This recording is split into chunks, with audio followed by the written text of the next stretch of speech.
the old rooster shooter back out.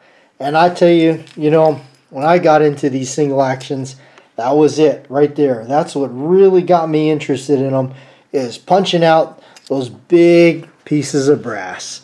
45 Colt.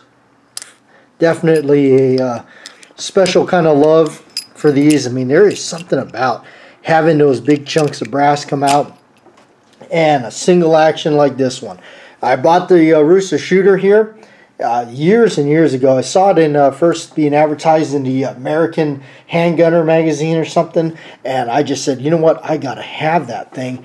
And yeah, I purchased it. And then of course, as you guys know, the story where, you know, because it's a copy of the Duke's John Wayne, his single action. It had the aged yellow grips like this, the ivory style grips, and the original ones I dropped and broke. And, you know, that kind of started my whole journey in creating some grips myself. So these are grips I made for them. And, you know, they kind of have some definite age to it. You can see, look at that giant crack going down the side of there. And, you know, of course, all the antiquing and everything done to it. Because when I first got it, it had a kind of a bare bones metal finish on it that you know, living on an island, it would rust. So I kind of put this antique finish on it by rust blowing it, and it just kind of, you know, it just kind of took on its own character, really. But the other cool thing about this single action, this Rooster shooter here model by Cimarron, imported by Cimarron. This one here is made by, I want to say, this is a Pieta. Look at that. This is a Pieta.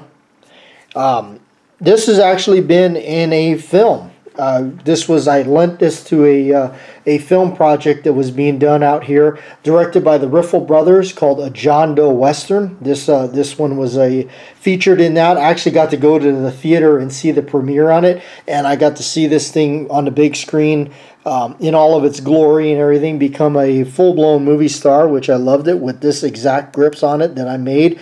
And it was kind of cool for me because these are grips that I made that were done in Hawaii, made back when I was living on the island.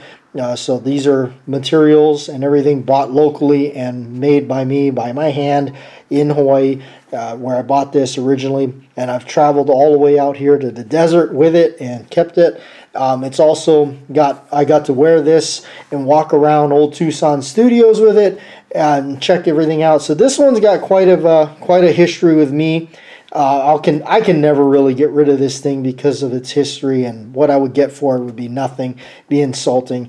This has just been a long friend of mine to have, and he's going to stay right here with me.